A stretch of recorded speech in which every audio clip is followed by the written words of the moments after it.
bad. That's really good, actually. All right, we are now live right now, so let's just let it fill up for a second. But yeah, So where on your YouTube is it showing? it's just youtube.com Okay, /C. here we You go. got it, right? Yeah. All right, let me make an announcement on the Discord here.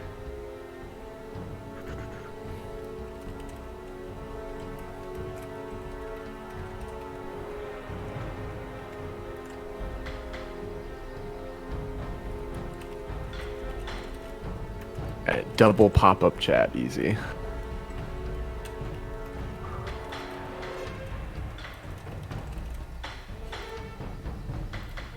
All right, we are in business.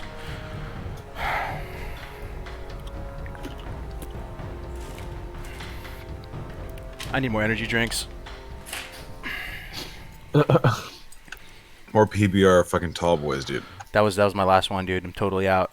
Whoa. Gotta run to the store. Alert. We're out of PBRs. It's okay. I have more PBRs. Miller Lights, dude. Chat, sound the alarm. Wow, you just drank that can and it gave me something to compare your size to. You're a big boy. You're a big boy. You're a big lad. man, bro. You're a big You're a lad. big lad. Okay.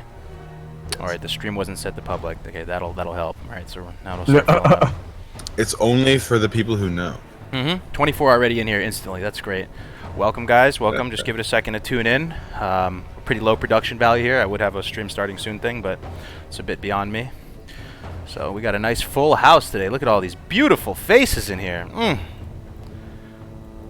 Man, it's a bummer. My viewership is 98.5% male. You guys know that? 98.5%. How do you know that? And YouTube, you know can that? go to the YouTube does demographics. Yeah, YouTube breaks it down gives for you you. the stats?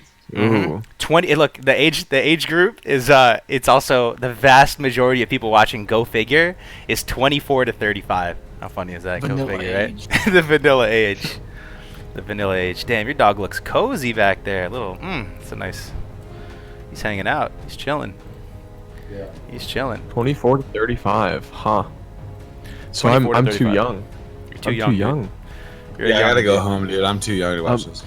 I'm a young buck. Wait, how old are you? I'm 28, dude. Oh, 28. Okay, now you're old. Get out of here. Yeah, You're old. You're I'm ancient. dude. You're old I'm an news. old kid. man, dude. Your mechanics aren't fast enough The anymore. old is no, not even close, dude. The slow. I need to re-keybind my offhand item because I'm always too slow on skull. The hit it to 1, dude. Fucking Huh? type that shit. Type that shit on 1. I fucking reprogrammed my fucking whole number pad so it glows in the correct color just because I'm so old that I'm stupid. So I have like Oh, the each raid color. markers? Yeah, the raid markers on my fucking number pad. That's good. Yeah, and they glow. That's actually legit. Yeah, so like I'm stupid, so it helps me. I use F5 through F8 for. Sorrana with 'Cause I use those. F5. Thanks, buddy. Yeah. Justin, Dennis in the chat. What's up, guys? 3129. Nice. All right, we got a decent amount of people in here. So I just, in the interest of time, want to get it going. We will upload this as a VOD as well, so I don't want to have too much downtime in the beginning. So welcome, guys. Thank you so much for tuning in today.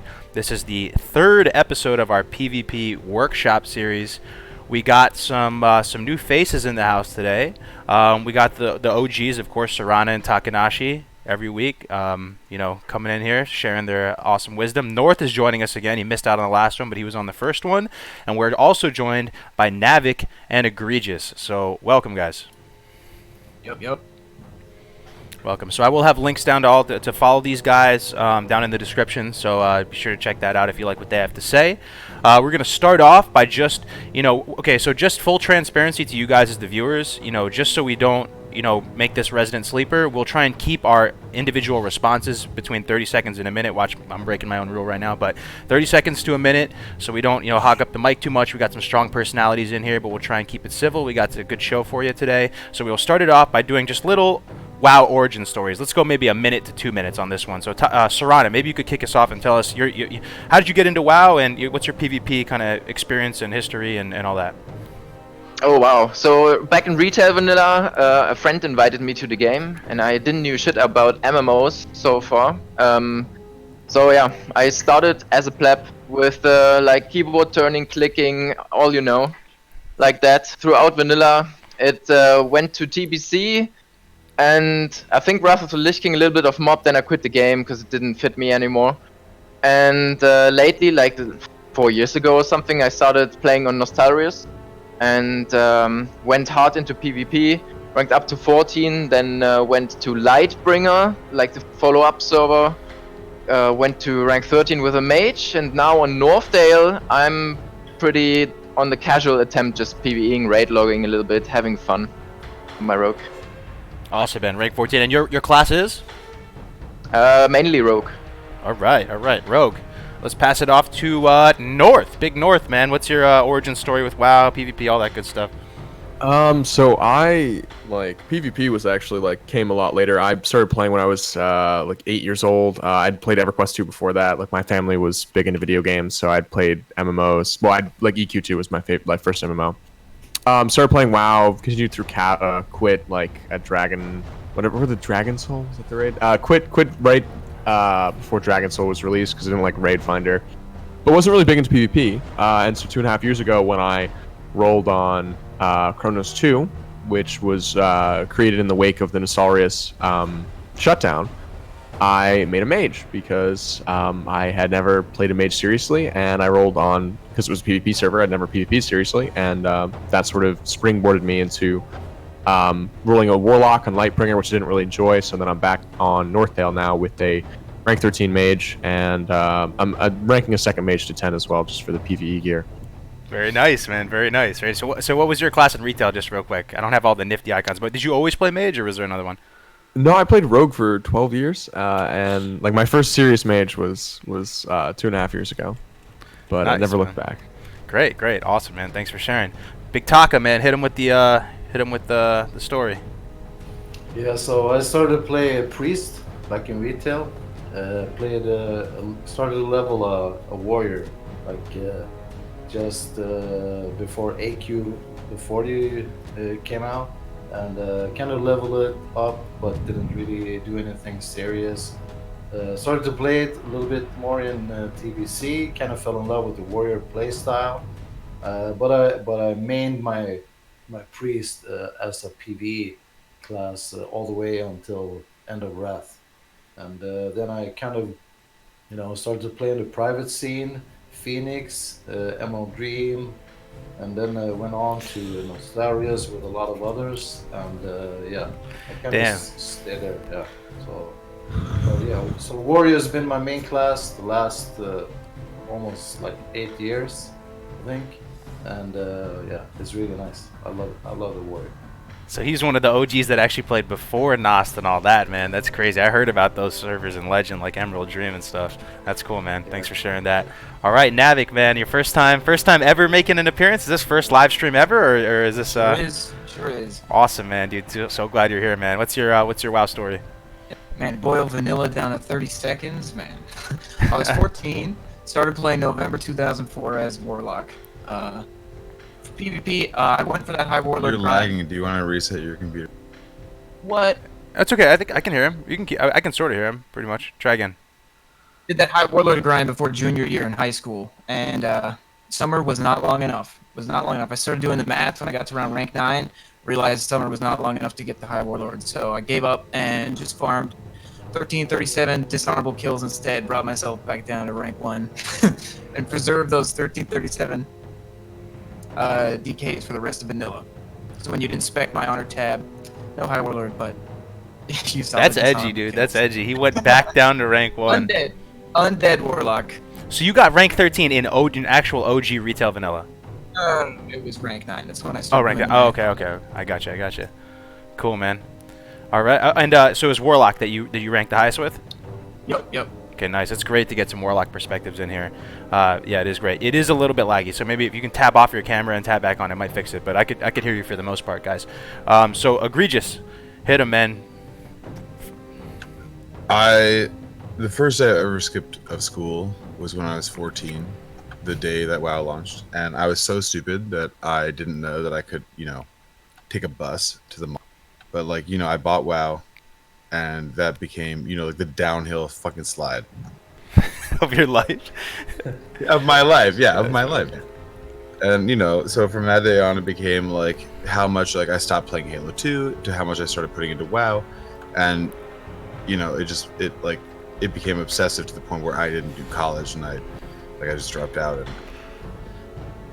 all I ever did for the first like 12 years of WoW was heal. And then I like the first time I started like Phoenix, like you were talking about Phoenix, I started on Phoenix and I was a Resto Shaman, and in one point of like when I was belligerently drunk, I wrote the Resto Shaman guide that is like considered, you know, like sort of like the shaman go-to? scripture. Yeah, the go-to. And that just sort of like is my persona. Like just one day, skip school, and then fell down a hill, and I'm drunk and write shaman scriptures. Nice, man. So you played Shaman ever since back in retail vanilla too, since day one, or? Yeah, wow. I played every healer. So you're a healer specialist. That is great to have right now. So we got a diverse amount of classes in here. We got a rogue, rogue represented by Sorrana, Taka on warrior and priest, North on mage, Navak on warlock, Egregious on shaman, and myself on hunter. But I'm a rank 8 gamer. My warlock experience. Rude. What, you said you were PVE though, right? You said you were doing PVE on the warlock, right? I PvP on the warlock. I got to rank 10. I was chilling. Okay. All right, rank 10 on the warrior warlock. We could share the warlock class. All right, so let's move on to our talking points here. So we got some stuff in store for you guys. We just went over the panelists' kind of stories. So we'll kick it off maybe with a discussion on professions. So maybe take a few seconds to think about, you know, your stance on professions, and if you have any, you know, general thoughts about maybe what professions you should take. We'll start off with Sorrana. Do you have any things that come to your mind first about professions in PvP? Well, of course, engineering, right? All the stuff you need is engineering. As a rogue, especially, you just need that rocket helmet, all the grenades, reflectors, and so on. So engineering is the way to go. Engineering, okay. As far as maybe a secondary profession, does it matter so much, or are you pretty flexible? I take something to gain gold while I'm ranking. Kinda herbing, something like that, to maintain all my consumables. Okay. Some income. All right, thanks for that. North, any thoughts? Oh, okay, I was muted. Definitely engineering. Like, you need engineering. Engineering is absolutely required. I especially like for classic, I don't think the off profession as a farming profession is going to be as important. And I say that because given what we currently know about the honor system, given that it's probably not going to be there from launch, I think it's probably smarter to make another class, have a second alt, given that especially that the respec costs are going to be around 50. Just coming at the perspective of mage, rogue, you know, I'm not sure how rogue farming works as well. I think you do want a different spec if you're gonna be like lockbox farming, but just so you don't have to respec, so you have a character that's constantly just, you know, sitting in, you know, be it Dire Mall or BRD or wherever, you know, with mining or herbing or whatever it is they need to make that farm spot the most optimal. Having that second person for farm, and then taking, for me on an alliance mage, blacksmithing for the fear trinket, the glimmering mithril insignia. Because okay. like your biggest disadvantage as like an alliance mage compared to horde mage is that you're probably going to run into a lot of more warlocks, just because they don't have to play against WoW diff, so they're more, you know, likely to play, and that is something that helps even the ground when they're defending, you know, the flag room, even just like small group play, like at bases in AB or just generally in the world. Having that 30-second immunity to fear with Glimmering Mithril Insignia is really strong in my opinion. And you can get good, like if you go blacksmithing from the beginning, you can get good money from it if you get early rare patterns. Very cool, man. Very cool. Taka, do you have any opinions on professions? Yeah, I mean, as a warrior, if you want to be competitive in both PvE and PvP, I would say engineering is a no-brainer. And then the second profession, I would probably just take something that'll make your life better. You know, either farming. It depends on your, you know, what you like to do for goal, right? So, I mean, you can have the blacksmithing if you're kind of, you know, getting the elemental sharpening stone recipe and stuff like that. Easy goal for that. But yeah, the second one, I would probably just take, you know, life improving profession. Okay. But yeah, engineering, of course. All right, you're coming in a little bit low on the mic, but I heard you. Maybe you can go a little bit closer on the next one. Navak, do you have any thoughts on it? We'll get everyone's initial takes, and then I'll just open it up towards anyone if they have any particular thoughts. Any stance on it? Yeah. So everyone knows engineering is like the PvP profession, but a lot of people feel like, oh, maybe I can't really commit to it because a lot of stuff is really expensive and just time consuming. But even if you want to do like a low level of commitment to your profession, just still pick up engineering and use the iron grenades. Like, if you're going to do nothing else, just buy those iron grenades off the auction house and throw them at people. And if you're leveling up as an engineer, you should make iron grenades and sell them. That's a great way to get gold by your mouth. But later in the game, when you get those spell-reflecting trinkets, like, then you know you made the right choice. Sweet. Iron grenades. That's a nice little tip there. How about you, Egregious? I mean, you can't go wrong with the grenades. It's like literally the grenades, the reflectors. There's just no. If we're talking about PvP, there's no profession that you can do that is even a modicum of the same fucking utility. Gotcha. And as far as a second profession, you think it's pretty flexible? Gathering. I think. Yeah, you so, like the world enlarger though, right? No, I do. So I like the world enlarger, and like personally, I used to play an orc, and I would use Noggenfogger world enlarger and hide in my totem, and I would cast direct heals, and no one would ever find me, and it was hilarious. So I thought that was pretty funny. So let me open it up now. Do you guys, so Goblin versus Gnomish, is there any thoughts on that? Does it matter at all? We could just open it up. Anyone can chime in. Gnomish. Gnomish. Gnomish. We got a universal Gnomish. No Goblin engineers in the house. The reason behind that is you can use all the goblin items as a gnomish as well. But the other way around, it's not that easy. Like if you're a goblin, you cannot use like the battle chicken for PvE purposes. But yeah, as a gnomish engineer, you can buy all the stuff the goblins can craft and use them as well. Okay. Now, so we talked about the reflectors. We talked about the iron grenades. These seem to be super important. Does anyone have a thought on like maybe the top 5 or top 10, engineering-related items in PvP that are going to be very, very essential? Frost reflector, fucking iron grenade, and those are the only 3. Wait, what?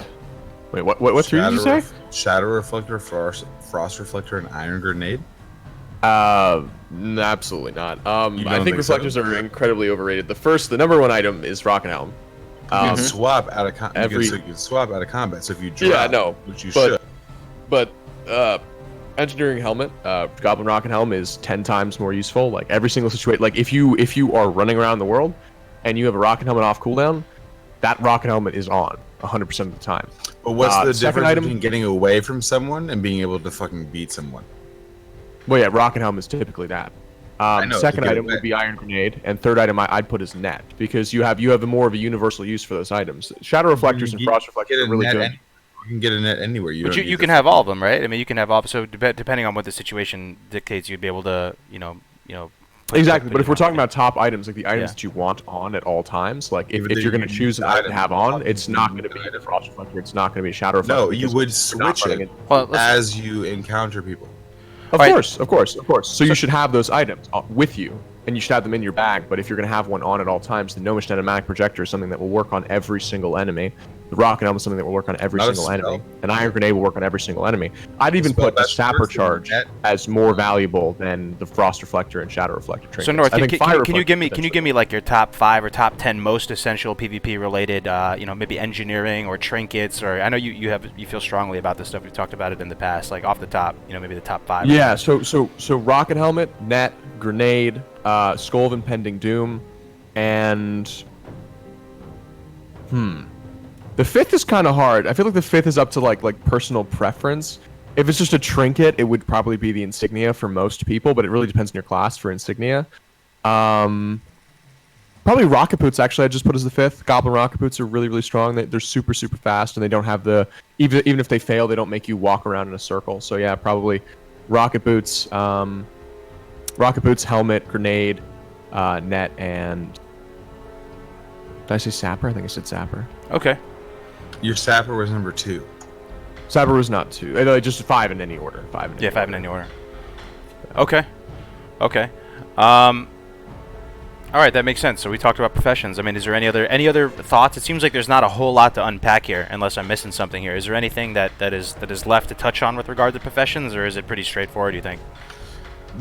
If North is arguing that it comes into personal preference, it's not, because you're gonna encounter frost mages way more of the time. So you're frost. Yeah, but the cooldown on those things is really long. That's what he's saying. Doesn't matter. It's the wind up. Well, it's not. Like Frost Reflect's not even that long of a cooldown, but also against It's if the wind you're, up, dude. yeah, if you're also playing against good players, like if you're playing against a good mage, like 8 times out of 10, that mage is gonna know exactly when you're gonna be Frost Reflecting, because he's not hard casting Frostbolt into you, like 90% of the time. Right, so if he's hard casting a Frostbolt, he's So sitting if there. you can He's sitting there, and alarms. you can't bait a reflector. Therefore, it's not worth having a reflect. Therefore, it's not worth having a kit. I'm saying the use of the reflector is such that like you will not be sure if it's even effective. Like when you can do everything right, Yeah, like your reflector, and still have it be completely useless, which isn't the case for Rockenhelm, which isn't the case for something like 16 Bag, which isn't the like case for running away. Like running away. Like you want to run away? Like cool, run away. I have no. But like net against like you keep saying running away, using Rockenhelm like as a filler for like, you know, being able to bandage up, or being able to, you know, like wait for resources as a rogue. Let's say, you dump your energy, you Rockenhelm immediately, you reopen, right? It doesn't mean you have to run away with things like that. It means you kite. There are a lot of melee classes that are very strong in PvP, warrior, rogue, having those advantages, especially coming as a mage, right? Those are much, much stronger than something like, oh, we get to reflect this one ability, especially when a lot of world PvP, right, is not based on just one against one person. You often do have to run as well from like 3 people that happen to gank you, and your Frost Reflector ain't gonna do shit unless those are 3 mages channeling up Frost Bolts at the exact same time, not waiting for you to Frost Reflector. Yeah, so I agree. Frost Reflectors not to avoid DPS. It's more likely to gain utility against, especially hunters, maybe. Yeah, I think it's the best. I would say hunters. Yeah. Yeah. The helmet CC lasted like 30 seconds, even in retail vanilla. That too, was right? nuts, dude. Okay. The Yeah, only that's good stuff. stuff. All right. In 112, it lasts 10 seconds. So it lasts 10 seconds. And then 112, when they reduced when they made polymorph stop lasting 30 seconds, they made the helmet last. I thought I remembered the helmet was exempt from that. Like they forgot to add it to the list. No, not at the very end. They might have. I think it actually was. I think it was off longer, because I think it was like one. It was like, it wasn't 112 that cheap was made to not last like 45 seconds or whatever. But I think it was 112 when the helmet was reduced. Bandages are always required. If you don't have 300 bandage, first aid, you can get the fuck out. All right. So we touched on professions. Let's move on to, this is probably one of the juicier topics for the day. I kind of like just opening it up to see if anybody has some initial thoughts on it. But keybinds, it seems something that might be deceptively simple, but there's some people that say there's a lot of complexity here, and I think no one's really going to argue with the fact that being really comfortable with your keybinds is going to be super, super important if you're going to have success in PvP. So maybe Taka, do you have any perspective on? Well, I'll open it up. Does anyone? I just haven't heard from Taka in a while. So maybe Taka, you can start us off, and then people just feel free to chime in after him on what's a good keybind setup. How important are keybinds? What's your perspective on keybinds? Yeah, it's like key binding is just as important as opening your eyes when you're playing World of Warcraft, right? So playing with your eyes closed, you'll probably have as much chance in a PvP situation if you don't have keybinds. And the way I work keybinds is, keeping it as simple as possible, making them accessible. Let's say if I'm, certain abilities that I need to use a lot, I probably have to put them at a space on my keyboard, which makes it easy for me to do while moving. To press my movement, strafen, arrows, I have to be able to, press these things as well. So I'm using easy things like key binding overpower at the same place as battle stance, and I keep example my defensive stance and circular stance here on the side buttons of my, and then I use other abilities that I will use probably right right after I switch stance on the same button, so I can just kind of spam the same thing. And yeah, just keep it simple.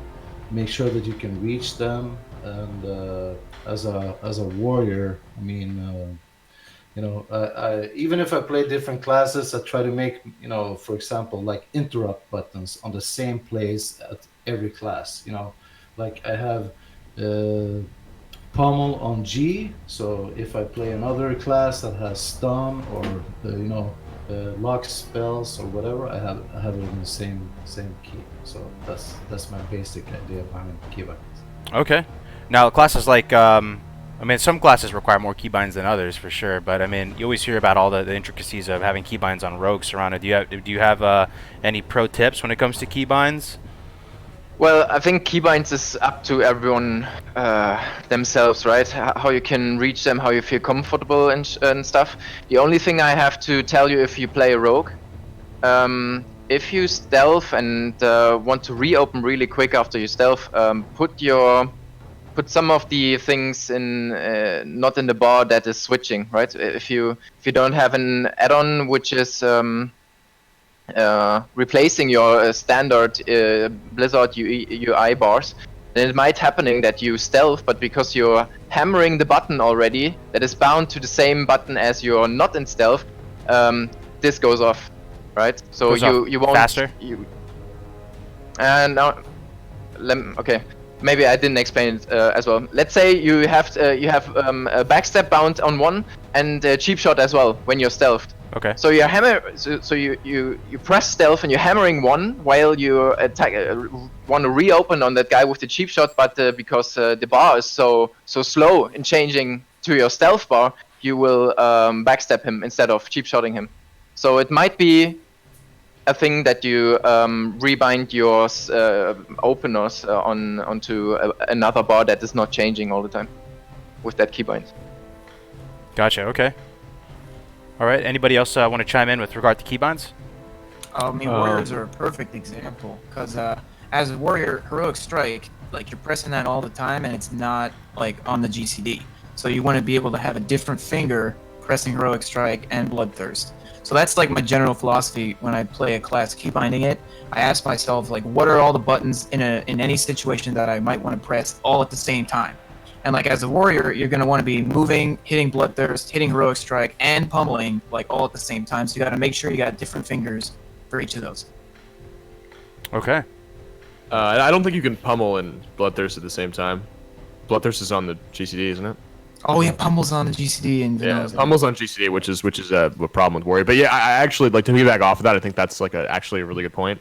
Like, it's just experiment with what you are going to need to be pressing at the same time, and be open to swapping depending on what those things are. Like, I have swatched so many of my keybinds, and I've sort of arrived at a place where the things that I keep, like for instance on the mouse wheel, are things that I'm always going to need to be pressing while I'm pressing other shit, right? So if it's off the global cooldown, if it's something like an offhand item or trinkets or for mage, counterspell, cold snap, those abilities need to be pressed while you're doing 15 other things at the same time. So those should be on your easiest keybinds, right? And just figure out what you have to, like I had, for instance, I had lip on control 6. I still have lip on control 6, which is limited invulnerability potion. And I need to press that while I'm doing 1,000 other things. I don't think that keybind is actually going to cut it out for me. I think I need to swap where that is, because I don't, right? Like, it's not on the global, that potion. So I need to be able to find a better button for it, which is, I think, the principal difficulty in vanilla is having all of these consumables that are oftentimes off the global cooldown bound in ways that are safe. Because you can, you can fire blast, and while you're on the GCD, you can start throwing your grenade. So you need your grenade on a fucking sick keybind, like, for that reason. That's and same one thing thing with spell cancel. I think a lot of people, even if you're not a mage or a caster, you need spell cancel keybound, and the only reason you need it is because you need to be able to fake grenades.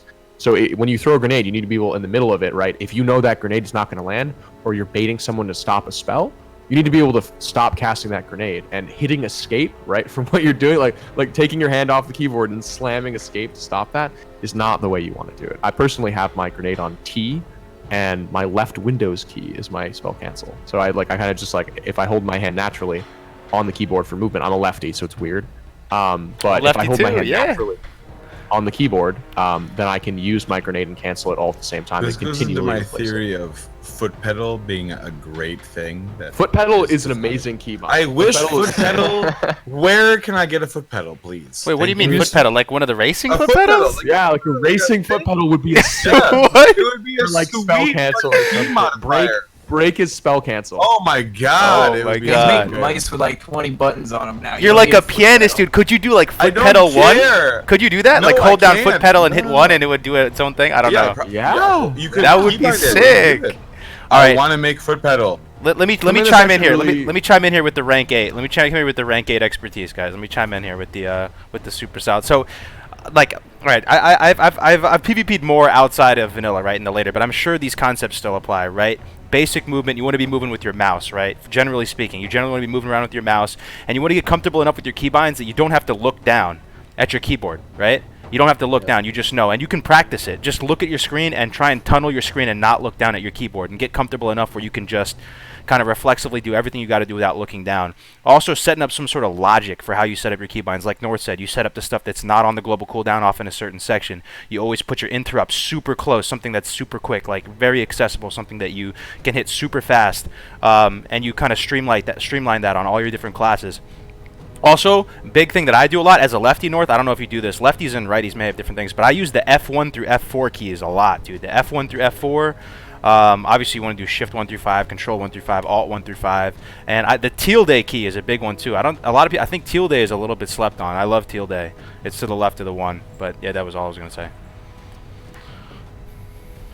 I used to use the F1 through F4 a lot more. I don't use it so much anymore. Like, I feel like there's enough. I think something that a lot of people don't know is you can actually do multiple modifiers. So, like, Control, Alt, and Ability will be the same thing. And that might seem stupid, but what I did instead, because I never use Caps Lock. Caps Lock is something that I've never used in my life. And so as a lefty, like, having that extra Caps Lock is my another modifier that I have.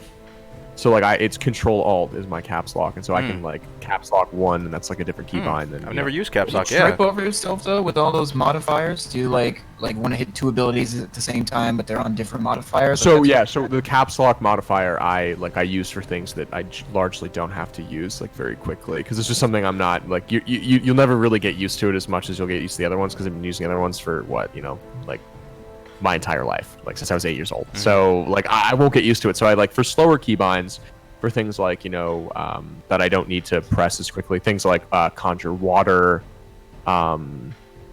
things like amplify magic and shit, like I'll put like those on those keybinds, things like battle standards and stuff, just you need them keybound, but you don't need them super quick, right? It's not like a life or death, oh my god, get the banner down, like it's never that kind of situation. So I find so often that I forget those key bindings. You just gotta play though. Like if you play for hours and hours, well, that's the thing. I play for 12 hours a day, so I remember them eventually. Like Yeah, but I mean, like we both, have played nearly similar amounts. So basic movement, guys. Basic movement. Let's keep it simple for the people. So basic movement. Are we all aligned where you're moving with your mouse primarily? Sometimes you're gonna have to hold down W or whatever to use other actions. Strafing with A and D. Does anybody have a different system as far as movement, or is it? Well, yeah, unkeybind your back pedal key, unkeybind your A and D. Like keybind S to like have a back pedal available in case you really, really need it, because there might be a situation in which you need it. Warriors. Yeah, like especially warrior tanks like do need it. But like you feasibly, like you can like want to position yourself by moving slower, like maybe on a ledge or something in Warsong Gulch, or like bait someone by like backpedaling, or just like to BM someone with backpedal. So have it available. But I think S is a really good keybind. I think if you keep it as backpedal, I think you're sleeping on it. Like I use my S's blink. I use S's movement keys, like for movement abilities rather. Okay. Yep. All right. I guess that's it for keybinds, unless anyone else has any final thoughts. Or, Navik, maybe you seemed a little you chimed in there when he said. Yeah. You can't get rid of keyboard turn. You just shouldn't use it unless like your mouse is doing something else. Like yeah, most of the time you should use mouse to turn. But what about like when you want to target somebody and turn at the same time? Like it's good to have If you've all the movement options. if you've ever healed and you want to reorient your character while you're mousing over someone, either on your raid frame or off your raid frame, you're gonna want to have your keyboard turn and your strafe and your. You don't need to be faced someone to heal him.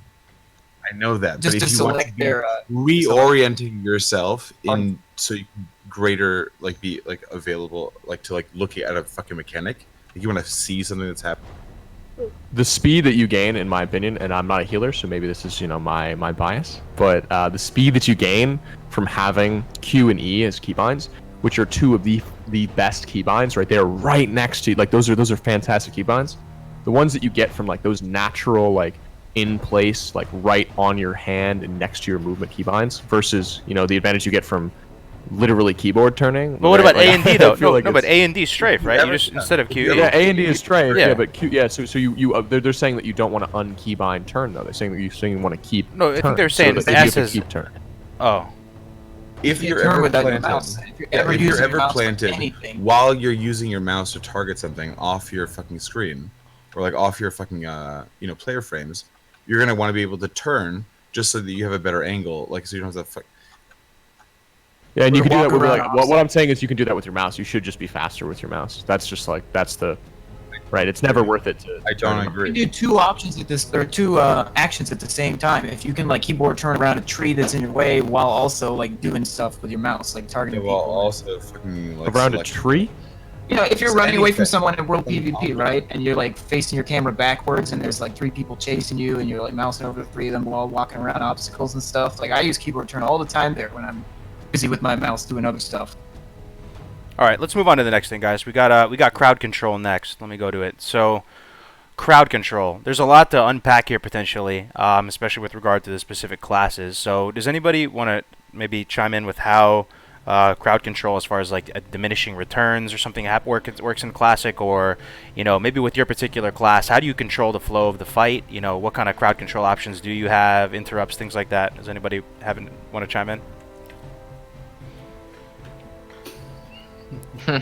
So yeah, well, as a rogue, I would suggest you inform you a little bit yourself a little bit about what classes and ability you share diminishing return with.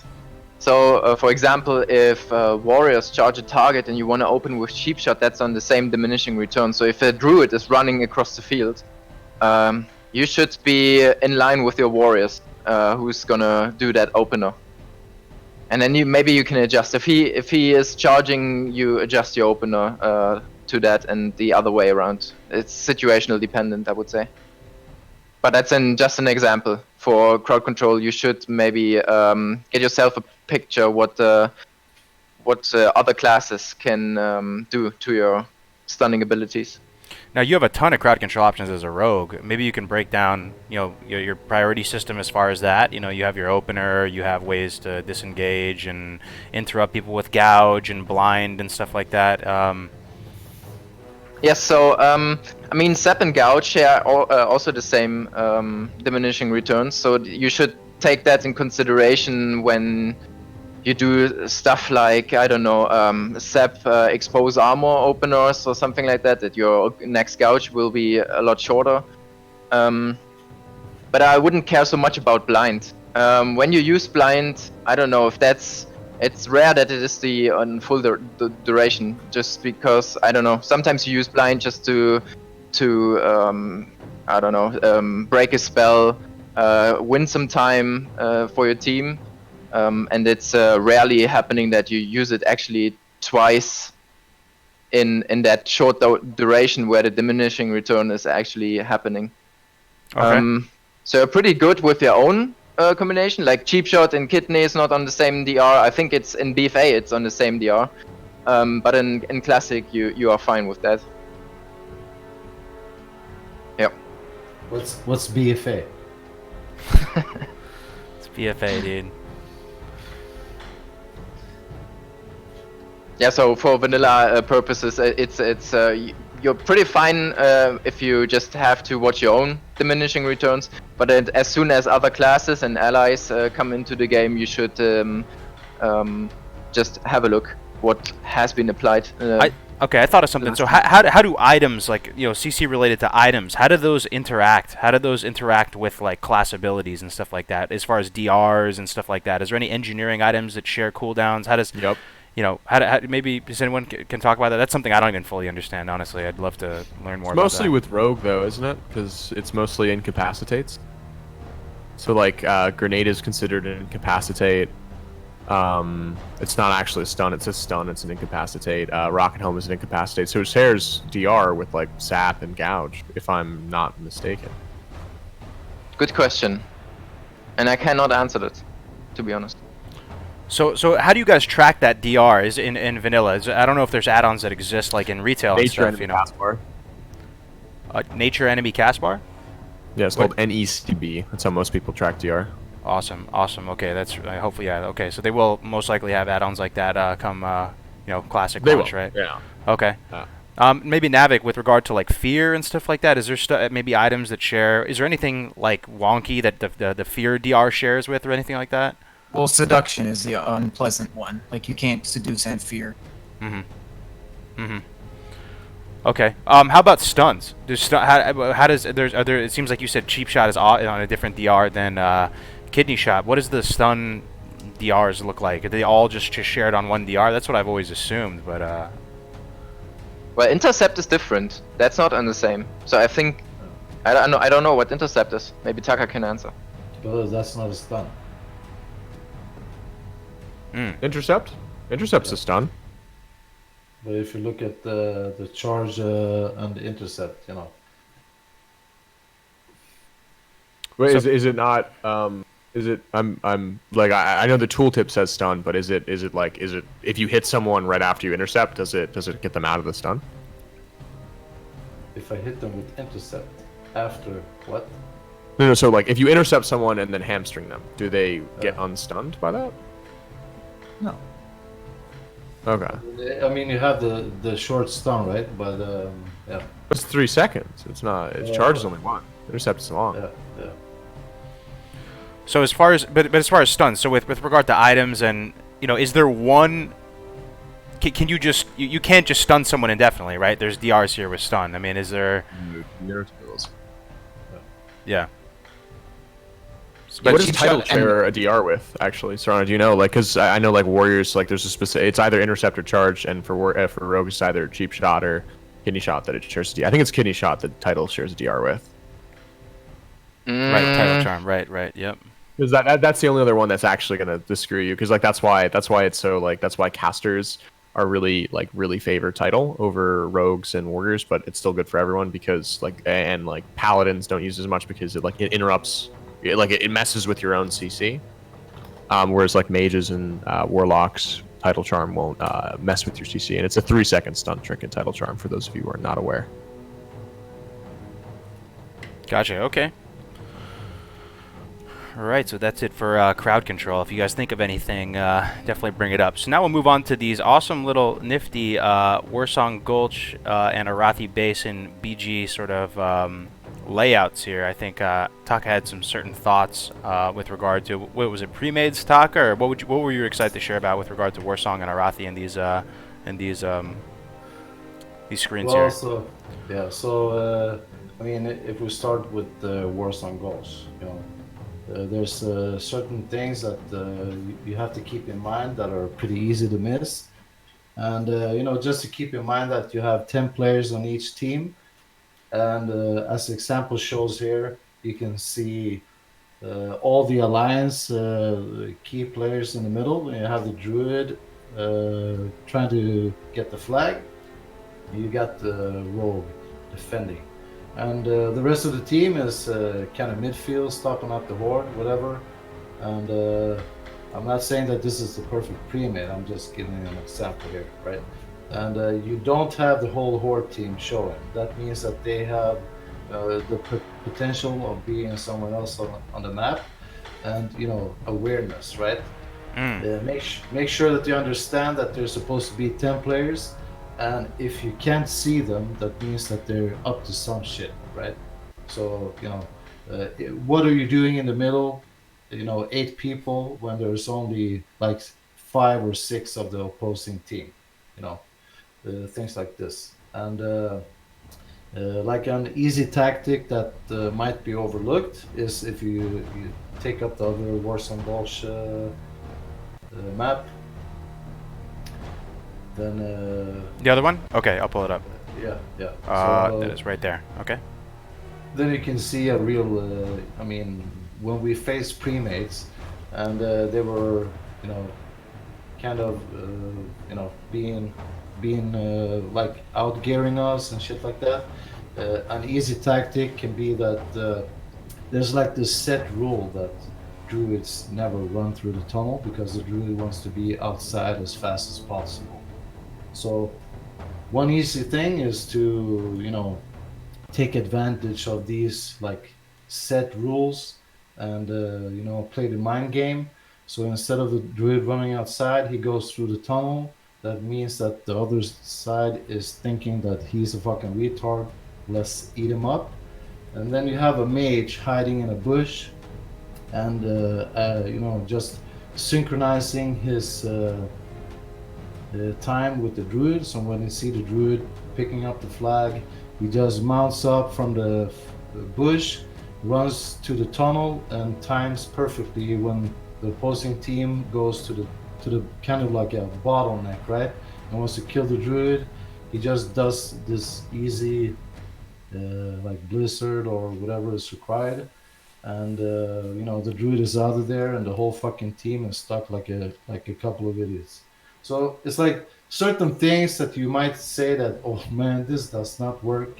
Well, it does, you know. Just outsmarting your opponents and being creative, and I mean, even if there's perfect ways to play Warsong Gulch, you kind of have to look at your opponents, and you know, if it's everyone is stuck, you know, try to outsmart your opponents, and you can be really creative in these games. Yeah. Okay.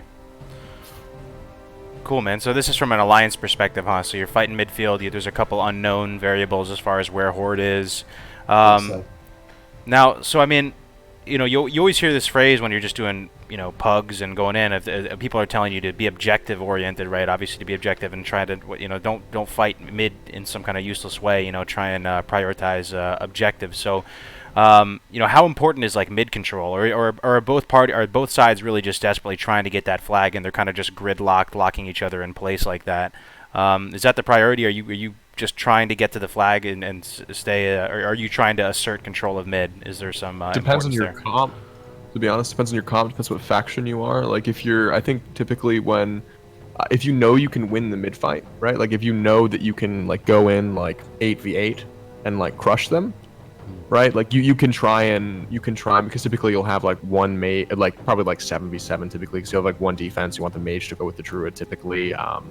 That can change, but say you know you can crush them 7v7. Say you have like really strong warriors in your pre-made that are really geared, and you know, like their healers aren't so good, so you know that you can crush them, right? They might not try and engage with you as a result of that. They might only hang back, not play for mid control, and just try and rush for the flag carrier right when they push. So they might push you knowing that they'll die, but only right before the druid's about to pick up the flag, so that you're distracted in mid while they get the flag out. And that you like, so that you don't just go in, die, and then you're busy rezzing while the druid's trying to run out. So like timing up those pushes is really key if you can't just win. But if you're the team that knows you can just win, you can just go mid, fucking, you know, just steamroll over them and just sit in mid and, you know, like push into the base if you need to. But it really changes depending on what the enemies are doing, right? Because if they're defending with like 3 or 4 people, which isn't like traditional, then you need more people to go across with the mage and the druid if they can't, you know, 2v4. Okay. So obviously you have to adapt. But it's also like timing up pushes is a really important thing if you can't just outright win. Now, let's say that you cap a flag, right, and you're towards the end of a Warsong Gulch. Like, is it a viable strat to go into full, like, you know, turtle mode, defensive posturing, change your strategy to try and, you know, just really prioritize defense? And what does that look like when? That's a horde strategy. That's a horde strategy. What does that look like though if you're trying to set your team up for maximum defense? Sorry to cut you off, Sorrana. Go ahead. Yes. Never go full turtle. I mean, you won't get anything out of it. Once you have that tie where both have the flag in their bases, right? Why would you turtle? You will lose at some point because you have 0 offense, so you won't get the flag back, right? So you never can win that game. So that's nothing you would ever go with. I don't think you should do it like consistently. Like you shouldn't just turtle and then just sit there with it. But like for instance, I think there's a lot of useful situations in doing it. I think that a way that you snowball Warsong Gulch matches, right, is like say I help my druid across. I know I'm gonna get the flag across. I'm a mage, and you know like when I'm in mid, I immediately start remounting. I go drink, I rebuff, and I'm on their ramp right as the flags respawning. I grab that. They're not back in position. They have people, like maybe on our side of the map as well, like because they were trying to kill our flag carrier. Everything's sort of out of position. So if they condense back as 9, 8 or even 10 and come and murder me, right, and then like clear out the base, rebuff, like grab that, I think that's really useful. Even you on could see that as a counter mid loss, like like if you lose mid and then you all res on fucking point, and you go and stomp through your fucking flag room.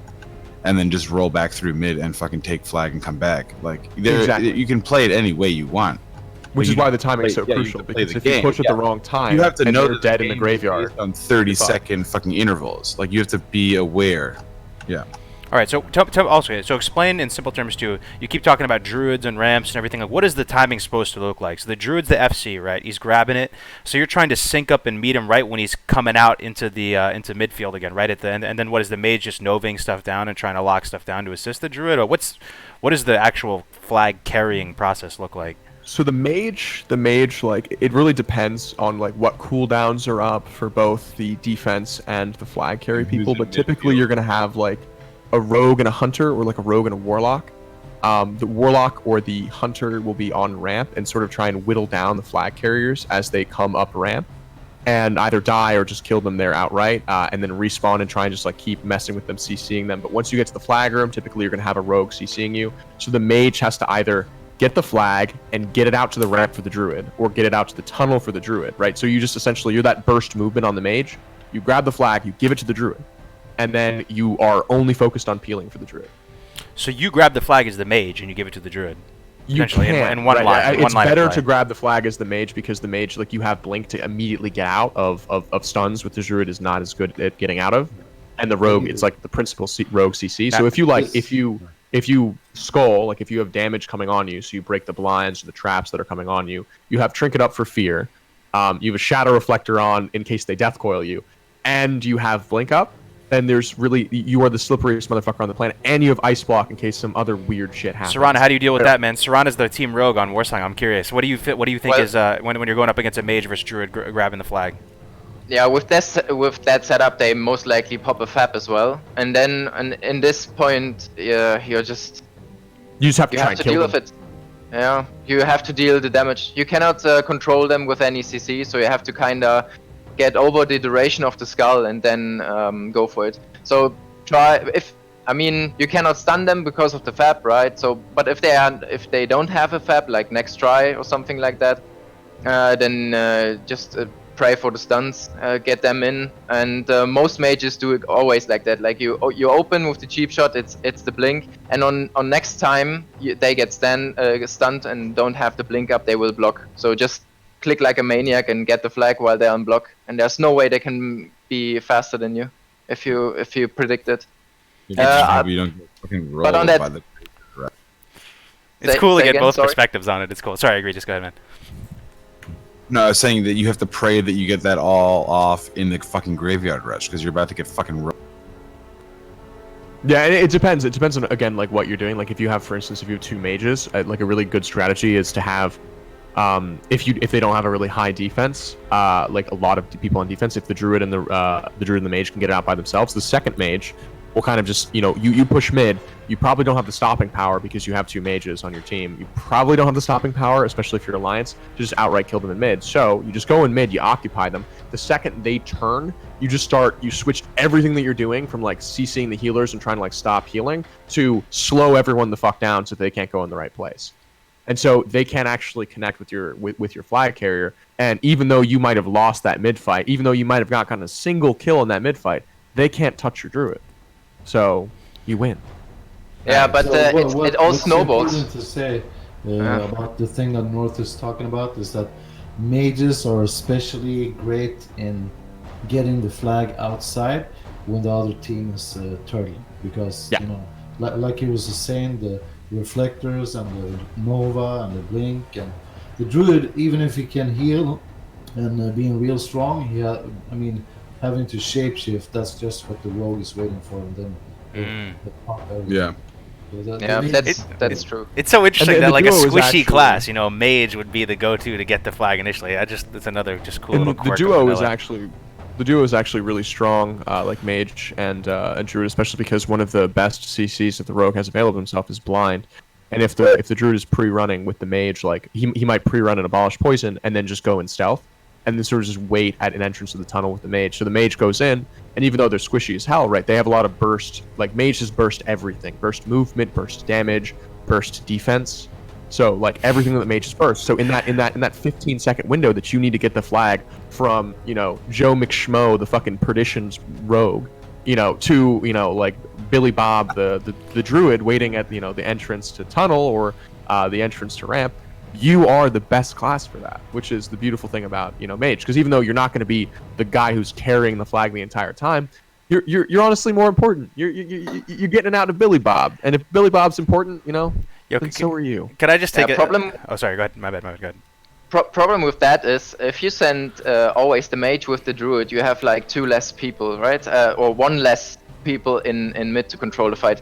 So you will most likely get wrecked in mid if because you're just 1 guy short. If you lose mid control at that point and even get the flag out against that 1 rogue, mid will just collapse on you and wreck you.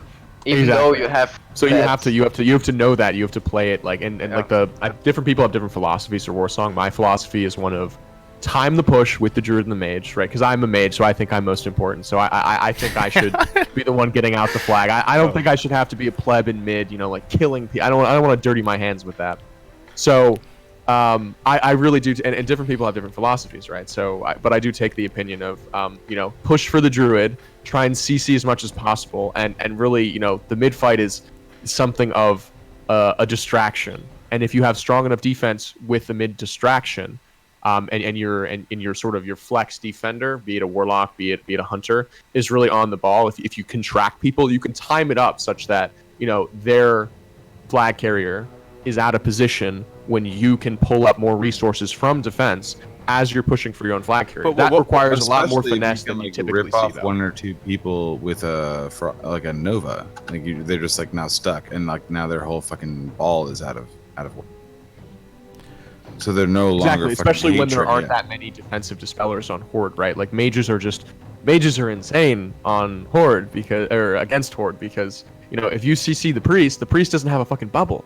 The priest can't just be like, no, like I will not be CC'd and neither will my team. Like But North, let me ask you, what would be another See. philosophy that would be just another like justifiable line of play? You know, that's a different philosophy than that. So on Horde, for instance, when there's you know, like when mages stick less, when mages as a CC force are less impactful, when you can't just, you know, when the paladin can choose to be like, fuck you, the warrior will move and the warrior will connect, right? Which Horde can't always rely on, which Alliance can't always rely on, Horde can't always rely on. You might just want to control mid. You know, you have your Wind Fury warriors in mid, you have your elemental shamans. You want to go there and you want to position outside of their tunnel if you can, maybe outside their graveyard, but somewhere in mid and win the mid fight. So that, you know, even if you might not have you know, the mage on offense, if the druid gets out with a sliver of health, which he can do alone with a full cooldown rotation, right? You spend the time setting up mid, you win mid, and then the druid pops all their cooldowns, gets out solo with the mage waiting outside for them. Is something that, you know, you might have as a different style. So your style is you may not win the mid fight. It's kind of a distraction. You keep it, you know, you have to participate in some capacity, but you're all about timing a big tempo push with the druid and the mage and all this, whereas opposed to Tempo, controlling mid, defense tempo. locking it down, potentially locking them in their graveyard, stuff like that, and going for that. Okay, interesting. Exactly. Taka, I know you run a lot of pre-mates too, man. Is that I mean, you're coming from a warrior perspective, so I would assume maybe you're going for that dominate the mid fight approach, or what are your thoughts? Well, I mean, you know, like I talked about before, I'm kind of the person that likes to just adapt my strategy and never lose. You know, I'm not interested in running these fucking 2-hour BGs and have my druid run like a fucking retard up and down and try to get the flag out. If you can't get the flag out, I'm gonna change my strategy because I want to win and get out of there as soon as I possibly can, right? So, you know, there's lots of opinions on what you should do and whatever, but I feel like just finding your opponent's weakness, and if they're turtling, they're gonna lose because nobody ever knocks someone out by holding your hands up like this. You know, Right. this is not gonna happen, right? So what Sorrana is saying, that turtling just prolongs the game and wastes everyone's time, and it's most of the time it's something that the other team does when they realize they can't win, and they just want to fucking waste your whole day. Well, right? okay. Here's an interesting thought, though. So you're saying about your, I love your attitude on it. It seems fucking badass, just never losing. We all love it. But I'm thinking, so is there a way? What if you are going up against people that are maybe you just think that the odds aren't stacked in your favor? They may be more geared, better players. Is there a different line of play, a different strategy you can take to beat potentially players that are better than you? Yeah, definitely. So like they touched on earlier, a good strategy is try to, we talked about never kill an caster, right? So kind of like kite them closer to your graveyard and make sure that someone is counting because you have a 30-second spawn timer on the graveyard. So have someone in your pre-made always counting the 30 seconds and make sure that they're okay. 5 seconds till rest. If you're gonna fucking die, that's when you're gonna die, right? Because then you come back fresh. You have like 10 seconds to get back to your raid and assist them, and the other team will eventually go or whatever, and they can't keep this up because you're closer to the graveyard. Maybe you're on like 50, 100 yards from your graveyard, and the other team has to constantly, if one is dying or two is dying, they're gonna lose eventually, even if they have better gear. And just make sure that your like mages and whatever are doing like Sorrana touched on earlier. Don't kill anything, just be fucking annoying, harass them, slow them, try to make sure that they get frustrated and just break their game plan, totally. And even if it'll take a long time, certain people are really like geniuses in when it comes to this type of playstyle, right? Because they do this until you get unfocused and you kind of just want to get out of that game, and then they win, right? And so I mean, you don't like to run 2-hour pre-mates? I mean, absolutely not. But sometimes you just have to do it because you have to fucking win. You have to win against every pre-mate you face. Have to make sure that everyone knows your name. You have to make sure that if they see your fucking name on that goddamn panel, they'll be like, no, we're not gonna do this for another 2 hours. We're just gonna fucking AFK, let them take the flag, right? Gotta get in their head. Yep, get in their head. And is that what happens? You build up a reputation for being so badass that people are just that's they just what's tap out. about vanilla. They just tap that's out. what's beautiful, when you see these guys, the X rankers, people are like, yo, what's up, man? There's no hope. Yeah. Fuck that bullshit sharding and 200 different cross battleground servers, and I don't know. This is vanilla, dude. Yeah. That's badass, man. So I have just kind of a more lighthearted question. Do you think all the classes in BGs are capable of making big plays? Like, I know a lot of people want to be the playmaker, super high impact. Like, we were talking about rogues the other day on the last panel, how you can go ninja cap something in A/B, just make a huge play like that. Can all the classes, be? Are there some classes that are more of a playmaker? It might be that you're. Am I lagging out? Yeah, there's a bit of lag. Are we all lagging? Yep. Maybe I'm lagging. I feel fine. Looks fine on my end. Can you hear me? Yeah, I think it's fine. But it's just like yeah. peeling. I think peeling the graveyard is something that I don't see a lot of mages do. Like if you're playing the mid strat, that's like, like that you're actually going to crush mid. Adjusting your play to the fact that you're not going to be able to just peel people who are coming at the druid, and if they get remounted. And there's this giant charge of 100% mounts, like barreling down the druid, right? You are responsible for that ultimately. So like making sure that the druid is protected from that like rush of people from the graveyard is something that I see a lot of mages not actually focus on. When that's one of your most, right, when the druid's safely across, you're like, oh, it's great, like I can do whatever. But they might all be remounting graveyard, they might all like charge through and make it to ramp before before the druid actually turns to the flag. There's 2-3 warriors and a shaman on him, and he's fucking deleted. So Okay. So who do you think is the most important person in a Warsong? I'll end on that, then we'll move on to Arathi Basin. Or is it just one team, one fight? Everyone is everyone is equally important. Is there one person where the weight is the heaviest on? It's like everyone is just equally important until proven otherwise. No, you have to be the psychological breaker. If you can break the fucking ball, dude, you win the game. But there's no MVP in the game. I mean, druids, everyone has their role, and if they don't do their job, you lose. Yeah, I think some it's just like every single person is like the people who whittle down on defense, the people who close on defense, right? Because the rogue is kind of the closer of defense, but like the warlock or the hunter is that like intermediate level anyway that like helps whittle and helps CC as well. So like you need those people all set up, and then the warriors are just your damage dealers anyway. The priests are the defensive and offensive dispellers, but then you have the the paladins for defensive utility and the shamans for offensive utility. And if you're not all working together well, like you're fucked. But the MVP is probably usually a warrior, and I say that because usually warriors are shot calling. So yeah, it's I know you agree with that. Shot calling in the same way, I mean like breaking the enemy line.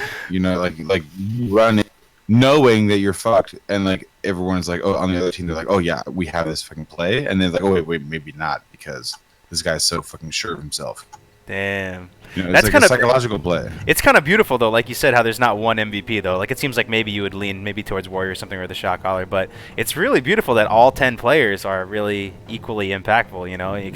You're all really adding something of value, which is cool. They're not. I wouldn't say that they're equally impactful, because like you can point to like mage and druid and like rogue is like, and hunter probably like the mid fight, because like the mid fight is kind of its own unit, whereas all the other players have their own responsibilities.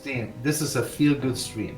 Everyone is worth equally as much. No one is worth anything, especially the balanced druids.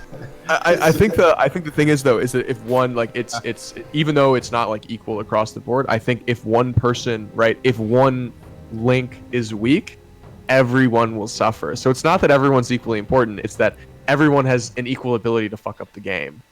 So right, like you like if you don't do your job, even though you might not be the most impactful person in the game, and you can't like make this huge play, even if you're the you're the second warrior, or you're the paladin, and like your freedom isn't going to be an insane freedom. Like if you don't get that freedom off right, like if you're not bopping people correctly, like if you're not doing your shit, like if you're not making sure that you're getting your heals off, then you'll start to lose. Maybe you lose one more person that mid fight than you should, and then maybe you have less pressure when the druid comes, and then maybe the druid gets down a little bit more than he should, and so the rogue who comes in has an easier time killing him, and then like that, like it compounds in that way. So even if it might not be approximate, oh my god, like he won us the game, like small things will snowball. Okay, here's something juicy for me. Coming from my perspective, I don't have as much experience as you guys, so that seems kind of scary potentially to a new player. Like going into PvP, the fact that if you fuck up, you could ruin it for other people, and it's going to be so apparent that you just ruin their rank. It's the end of the world.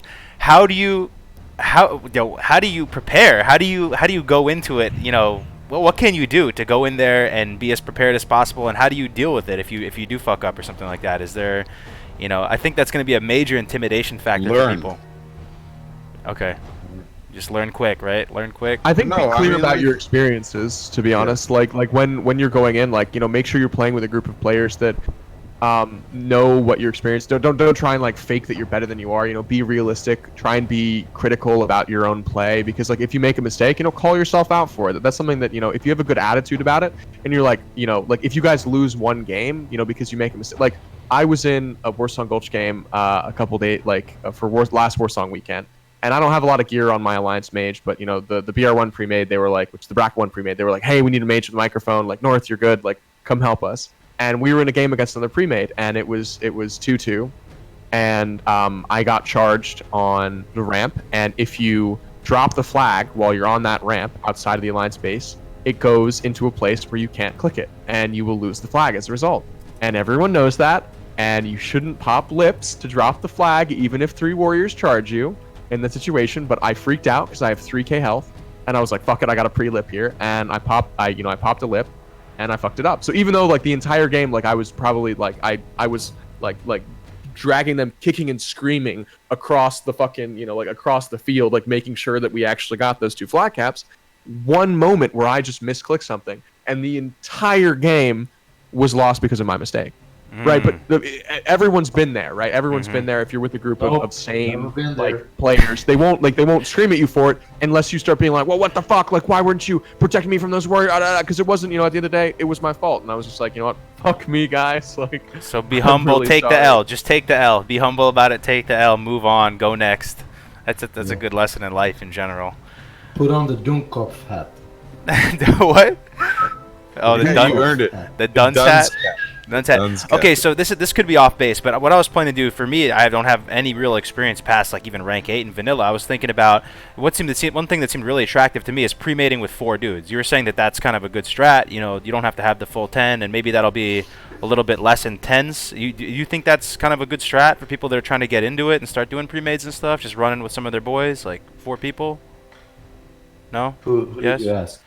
Oh, just anyone. I mean, like just doing Warsong with 4 people. Yeah. You're saying that you can get pretty quickly. Take the pressure off. So it'll take the pressure off. Yeah. Okay. Yeah, four people. At least on the current private servers, it's like that. That with 4 people, you avoid the pre-made queues. So you're not counting as an actual big pre-made group to so the ranking system is not facing you against a 10-man. If you would be 5 people, the ranking system would just wait for that pre-made 10-man pre-made to queue against you. And with 4 people, you are avoiding that. So you can have fun with your friends while avoiding pre-mate like that, but it is also abused by people who are dodging pre-mates to gain honor because they cannot beat the other pre-mate. It just might seem that with that, it's if you fuck up, it's not going to be as big of a deal if you have 4 people, right? And you're with your oh, damn. Yes. So if you do any kind of dodging, you can abuse it as dodging, which is a bad thing to do. I wouldn't recommend to everyone doing that shit. It won't bring you any success later on. You will just be a coward on that, and you won't improve your gameplay with this kind of thing. Even though we all know you need honor in that week to reach caps, blah blah blah. But if you do that once, like this dodging shit, you will do it every time, because you will never be confident to beat any pre-mate. You will never look for another group to beat that pre-mate and so on. So you get in a devil's circle and you will never get out of it. So don't start with that shit. Just build a group and go with it. If you're confident you can build a group with 10 people and play, then do that. And if you're just 4 friends who want to have some fun ranking, like going casual to rank 10 and don't want to get stomped by pre-mates over and over again, that's what the private servers did to bring you some fun. Play with some friends, don't get queued against pre-mates. That's the intentional thing about this pre-mating system they implemented. It's not necessarily Bliss-like. Okay. Yeah. I think for like learning your role as well, like if you actually want to like play with those 4 guys, like with the pressure off, I think the key thing is make sure you're playing with a team that like a group of players. Like make sure those 4 people make sense as a group of 4. If you're actually serious about like, oh, I'm just new and I want to improve here, having like a warrior and a mage and a hunter, right? Like if you had a 3-man and you had a warrior, a mage, and a hunter, right? Like those are 3 like really different roles. They have they have some synergy, but barely any. Like they're probably the 3 furthest apart in terms of synergy. So like if you're a mage, like try and queue up with your druid buddy so that you can practice like getting the flag out to him and working with the druid. That's a great point. So you said there's kind of different units, right? So maybe go with a little mid unit if you're queuing with people, or like you said, go with the flag carrier unit. Go with a healer, go with the healer and maybe another warrior, and maybe 2 healers and a warrior. Maybe that's a great format, because then you can be like, let's own mid, right? Like let's sit here mid, let's go paladin, priest, that warrior, sounds warrior. Mad fun too, yeah. Or let's go, like hunter, warlock, rogue or something, right? Like I think the 3-man units probably make a lot more sense, in terms of like in terms of learning a role, because most units are, other than mid, are 3-man, right? Like or even 2-man. So like, but like if you're a rogue, you know, try and queue with a hunter or a warlock or something that's going to play with you on defense. Even like a priest and a warrior as a rogue, like, because if you're playing with like a small mid unit, say you're druid mage, and say you're playing with a priest and a warrior, that's fine, because mid has an important role in pushing up and also pushing back. So if you're a if you're a rogue hunter and you're playing with a warrior and a priest, that still makes sense, because, you know, they might have to push back to collapse on the flag carrier. So you're always, you know, communicating with those people, I think, is the biggest thing that you have to learn. And so communicating, getting used to being like, okay, this is what I'm doing. I'm going tunnel, or the flag carrier is going out this way. Like, let's readjust. You know, make sure that you're pushing back from the mid fight. I can't. How do we adjust? How do we pivot here? How do we make sure that, you know, we're doing the most here? I think the biggest thing is communication. So getting used to actually having to communicate with another part of the team, I think, is the most beneficial. So having, I think, a mid unit and then one of the offense or defense units, I think probably would be your best bet for a 4-man. Cool, man. Cool, man. All right, let's move on to Arathi Basin. We got about 15 minutes or so left in this one, so let's go into these donuts and cylinders. This is looking like some 200 IQ shit. Taka, help me out here, bro. No. It's this Einstein genius puzzle. So let's see if anyone can solve it in chat. All right. 15 minutes left. The cylinder goes in the donut hole, and the Hershey Kiss goes on top of the box. Am I right? Yeah, you're right. All right. So basically, the donuts is you know, the usual choke points, or like crossroads where you're going from one point to another, and the cone thing and the square is like you can go from the cylinder to the square with, like, you know, slow fall, like mages and priests and shit like that. So that's good to know that you can kind of loop down from there. And the cylinder is just marked because that's one of the places where you have absolutely no view on the rest of the map, you know, because you're kind of isolated down on the gold mine, and you're kind of depending on other people to you know. You need that eyes of the beast, or you need that the hunter, right? The eyes of the beast.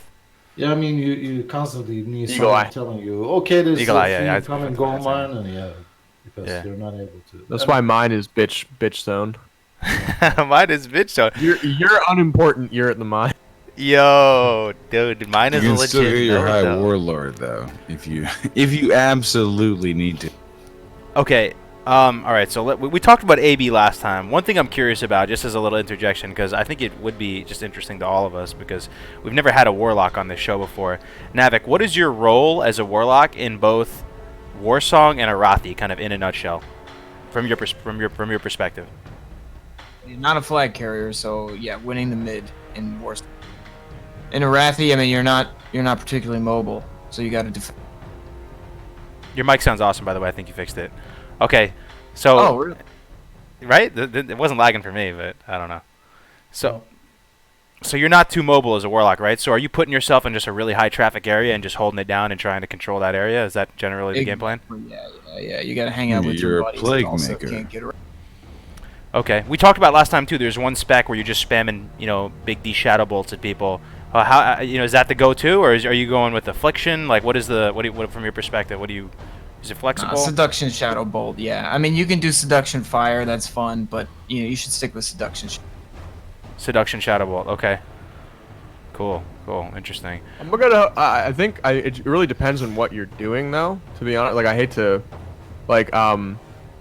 so there are a lot of different specs. I think if you're going for like damage, like in most situations, like it really depends on the situation as well. Like, you can run a warlock like really heavy into mid fights and run them as like the big shadow bolt spec, but it's probably better to run them as conflag just because the burst is heavier, and like mid in Arathi is typically you probably run it as alliance just because they lack elemental shamans, and so conflag is that, like, you know, you have soulfire, you have like the big, Yeah, the burst is insane.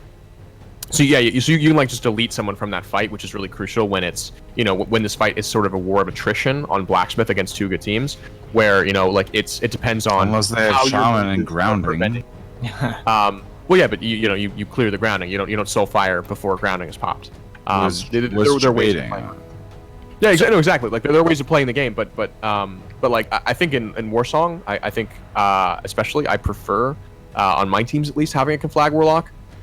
Because and I prefer them as more of a defensive role. I don't like to put warlocks in mid. So They are both of strong these in specs mid. though, they don't. This is not Soul Link, right? This is not Soul Link, right? Nah, Soul Link can be good for defense, but warlocks aren't the best for defense anyway. Like in Arathi, Soul Link is really good for defense, but like a druid's going to be better, a rogue's going to be better because you can't see them until you until the rogue chooses to be seen, right? Or even a hunter, a night elf hunter, for instance, is really really strong because if he's running with a shadow, like a melded pet as well. Like he can't be seen, so having stealth on those bases is really, really crucial in my opinion because you can't have, unless the rogue is a god, and like is a human rogue as well, you can't have them just get people out of stealth, and you have no human rogues on horde. So a night elf hunter is really, really strong for that because there's no perception to just get him out in the first place, unless like the rogue is really, really clever about finding him beforehand and getting that CC off. Yeah, no, like exactly. Like, you can be really good, but Sorrana, if correct me if I'm wrong, played a human rogue, so he wouldn't have had to deal with night elf hunters.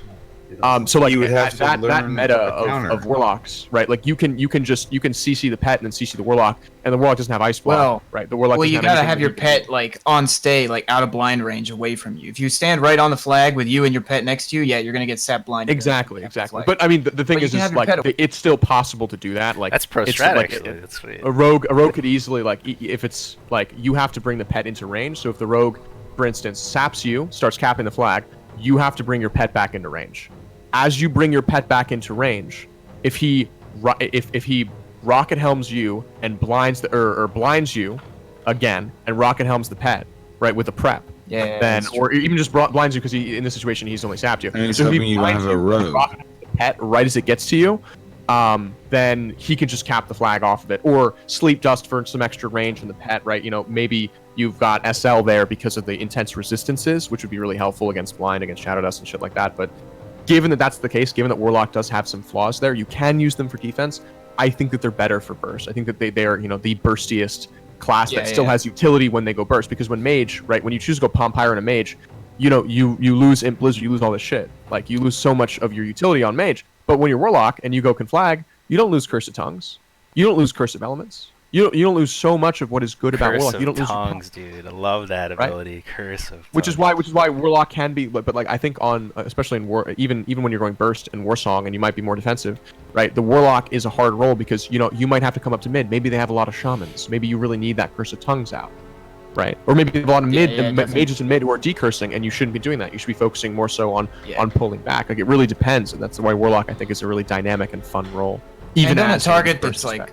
on a target that's like receiving a lot of heals, you can give them really well as fire. I think better than anyone else with the max range Soulfire, Immo can flag. They all hit at the same time because like Soulfire's travel time from max range, and then Immolate has no travel time, can flag has no. That's travel time, fire. So it's like elemental shaman kind of, right? You hit him with the big yeah. wombo. Oh damn, that sounds great. You can do that by yourself too with seduction, right? You can get like opened on by a rogue or charged by a warrior, seduce them, and then like walk away to max range, put curse of elements on them, and then hit them with like you don't need any help. You don't need to ambush somebody. You don't need to be hiding in a bush. Like you can do this, all the time, over and over again. That's Okay, sweet. Yeah, so no should- cooldown. Yeah, if we get back to Arathi Basin and just kind of leave the warlock scenario for. Oh yeah, for sure. Yeah. let's- Throw the warlocks off the cliff. Yeah. So Sorrana talked about last time, that the mages has potential of making or breaking the game, especially in Arathi Basin, and we just kind of made the color circles here are kind of the either possible 3 ways you should go for, and the 3 ways you should never go for. It's like if you have the 3 orange bases, if you manage to win on a 3 versus 2 base, I would be really surprised.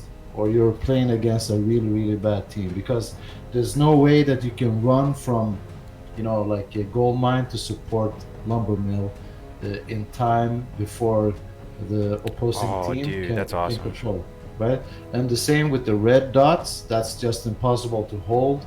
So what you should go for is either, in the ideal scenario, like the 3 blue dots, as especially as a horde, early game, it's very easy to have mages on like 2 different spots, just controlling who's going in and who's going out.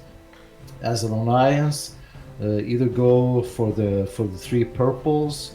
You can also go for the 3 greens, and and then as the donuts showed, those are the kind of key points you want to hit as a mage, like early on, and that kind of gets defined by what Sorrana said last time. A good leader will break you off into maybe 4 or 5 groups in the raid. So he does not have to say names or whatever.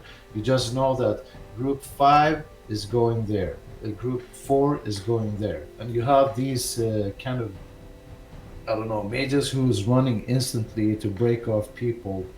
If a lot of horde as an alliance is going 1 point, his only job is to slow them down so you can kind of capture, and from there on just move on to the next choke, right? Now with this, right? What is the general philosophy? I mean, I'm sure it's just a kind of matter of opinion on this, but like, so Sorrana was talking about how you have one guy, or maybe 1 or 2 potentially, on the flag at all times, like delaying anyone trying to ninja, just playing, keep away with it. Is the strategy to fight off of the points and to keep people at those choke points, at those crossroads location, to fight there and to be novaing people down there to delay them? Or do you like fighting on the actual hubs themselves? How do you guys feel about that? Okay, in pre-made setup where you have like 3-2 bases and fights, you always want that one anchor on a base you put on, like the hunter, the druid, the warlock, whatever, the rogue, and you need those 2 mages or 3 mages to get into the choke points. And if you maybe go a slide back on our picture in the middle, you will see those circles, and that's where the mages are supposed to be. So whatever triangle you have in your 3 base composition, you need a mage between your base and the enemy base. Anywhere, on a bridge or something, just in between those 2 bases. And this mage is responsible for holding the whole push of the enemy.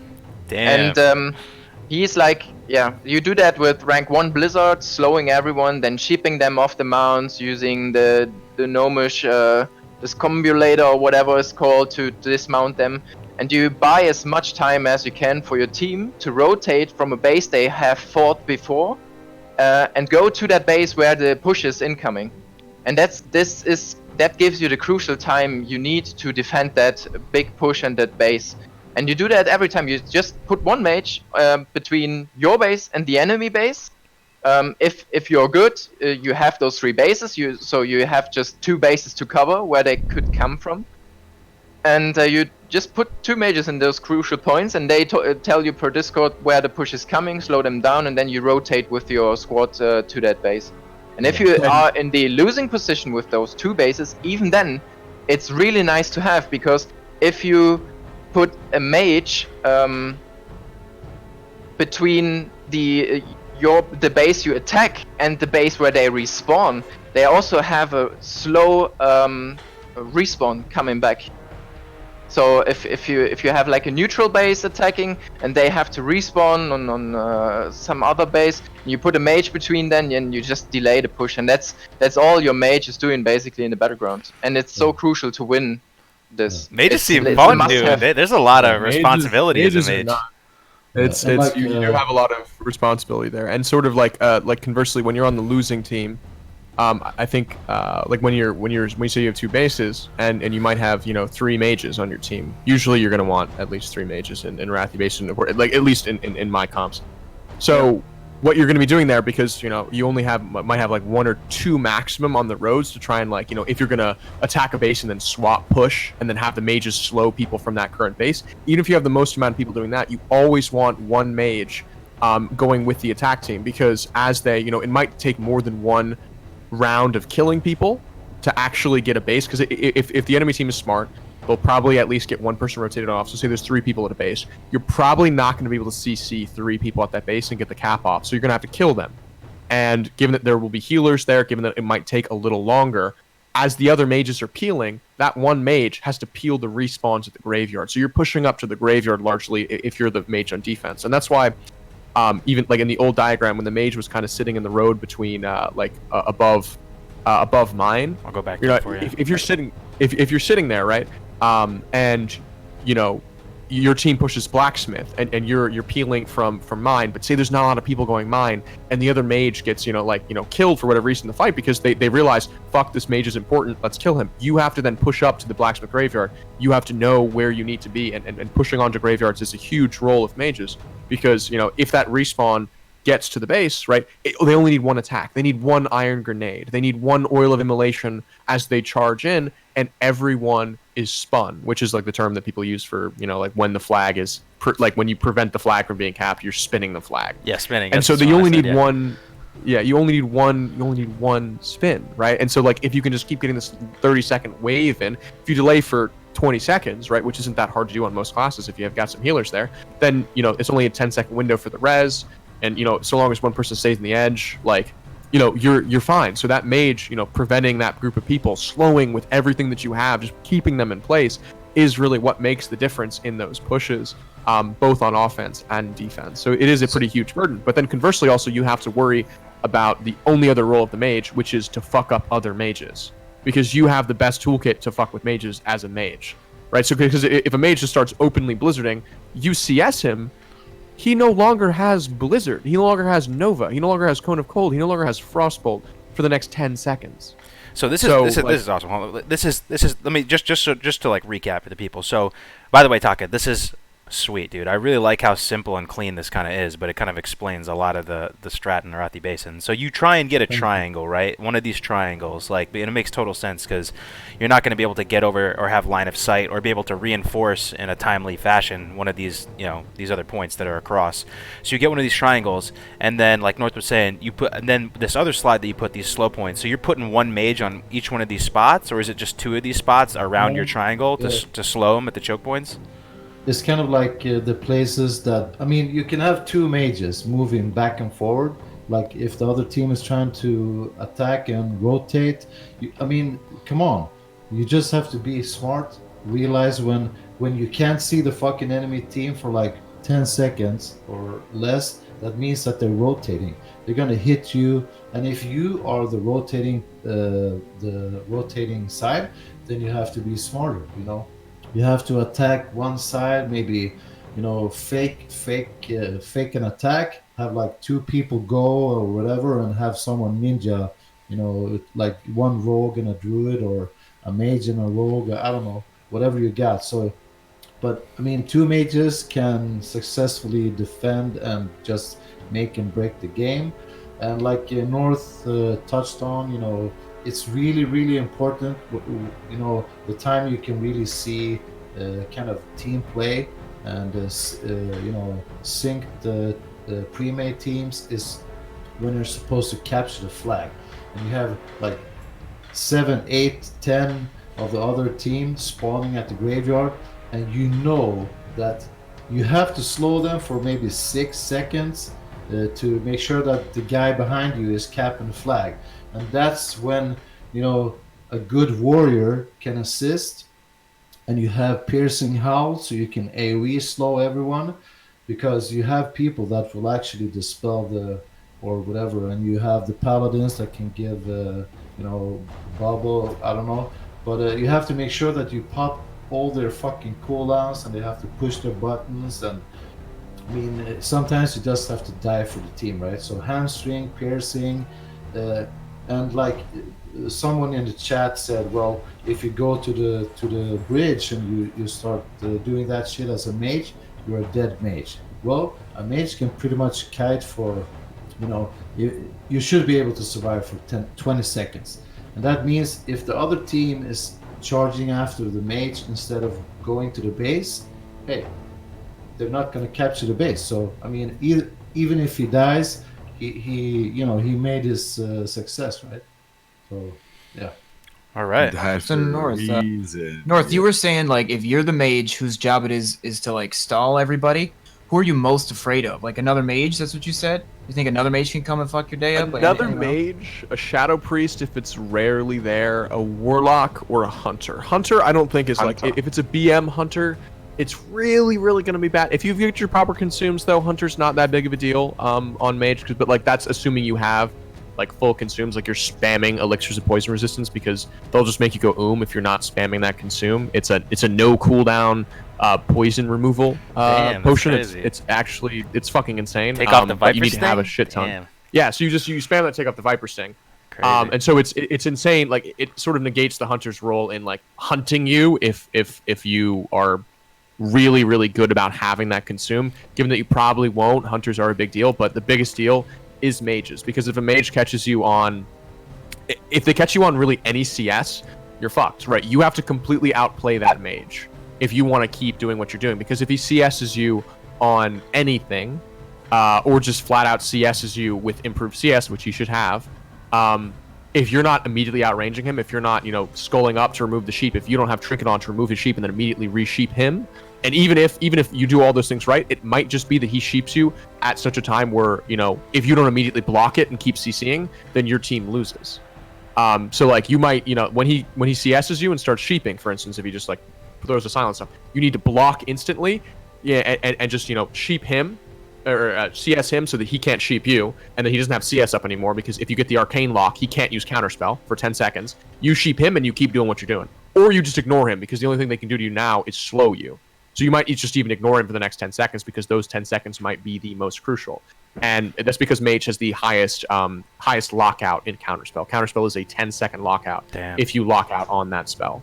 So if 10 seconds in an Arathi Basin game, when there's 4 people coming by you and you need to get everything off, even if you get CS there, you might still have some options. You might be able to grenade someone, or if you've got the discombobulators, like Sorrana said, discombobulate them off. North, what was the name of the consumable again? Someone was asking for it.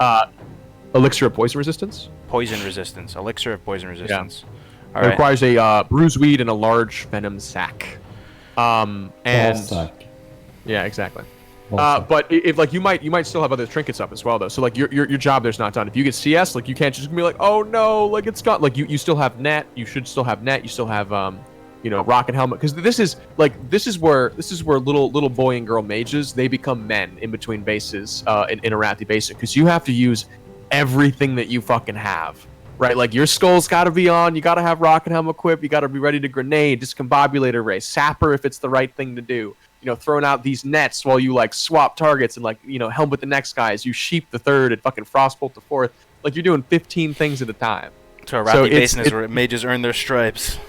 It is where mages earn their strike. Because Warsong, you blink a little bit, it's fun. Oh, you throw down a rank, a max rank, 3 of 3 talented rank 1 Blizzard. Everyone's slow. You laugh as the entire team just sits in frostbite procs, and you have a jolly old time, right? It's not very difficult in Warsong Gulch. Arathi though, like there's a lot of room to make mistakes, and there's a lot of room to really, really shine. All right. Well, we're going to start wrapping it, guys. And if you guys have any questions in the chat, now's your time. While you guys are typing out your questions right now, everyone in the chat, in Twitch and YouTube, you got the experts right here if you want to ask them anything. In the meantime, please follow these guys on Twitch. I know North has been streaming, grinding 12 hours a day, doing his thing. You guys all probably follow North if you don't follow North. But Taka and Sorrana just made affiliate. They're starting their stream up. They are some super talented people. They deserve way more followers and views and stuff. So follow them. I put their stuff down in the description below. Also, Egregious, you started streaming or did you not start yet? Because I put your stuff in the stream in the description as well. Egregious is starting up his stream. Am I not here? And can you hear me? Am I a figment? No, you're real, bro. You're real. But I put Egregious' stuff down there. He's starting to stream now. So please follow him. Let's see if we have any questions. Which class duo can best defend a flag? I think it's Warrior Priest. Spinning a flag, defending a flag, I'm not sure. I mean, that could... Yeah, is that related to Warsong or AB? If it's AB, it's mage. IMO. Okay, North. Mage. Dude, double ice block, ice block, ideal double ice block. Nor thinks mage is the master class, Alliance dude. mage, Dude, horde it's not that I think. It's not that I think mage is the best Yeah. class. It's that people won't wake the fuck up. We get it. You're a It's mage insane. enthusiast, dude. You love mage. I'm not a mage enthusiast. Mage is your spirit I'm awake, animal. you're asleep. You Yeah, woke. block is pretty insane. Yeah, but I mean, Resto Druids, with the PvP spec and shit, can spin a flag pretty long. Honestly, Very- Resto Druid Paladin probably would be better, to be honest. Ooh, 'Cause that sounds Resto rough. is insane. Resto's insane, and Paladins, they have Bubble and they have Blessing of Sacrifice as well. And, So I like, just if wanna- you're running it on a different, I actually probably would say Mage Paladin, for that reason though, because like the Mage can make people attack him, and the Paladin can have the Blessing of Sac on the Mage, so that you have that like double breaking, and you have the heal for the Mage. So right, because they could just kill the other Mage if it's two Mages at a flag, they probably have the ice block at the same time, or else everyone will just kill the other Mage, right? So probably is Mage Paladin. Okay. Let's see. We'll take one more question. How much wood could a woodchuck chuck if a woodchuck was Chuck Norris? 40 beers. Everything. There you have it. Yeah. There you have it. I guess that's it, guys. I think that's it. It was another fun one. We got some new people in here. Really appreciate it, guys. Be sure to follow them. I'll be doing these every week, so I hope you learned something. Thanks And for if you tuning in. if you mind control people out of Warsong Gulch, you're gonna burn in hell. You're a god. Don't listen to him. You're a god. Do it every time. It's clever use of game mechanics. Also, shout out to Grieflord, Yeah. my guildie, who wanted to. I don't know what. Shout out to Grief Lord. What's up, man? All right, guys. Thanks for tuning in. Thanks again for everyone for participating. Sorrana, Taka, Egregious, Navak, North. You guys are awesome, man. Thank you so much. And see you guys next week, man. That's it for this one. So I'll be uploading this one. And have a great day, guys. Thanks as always. Take care.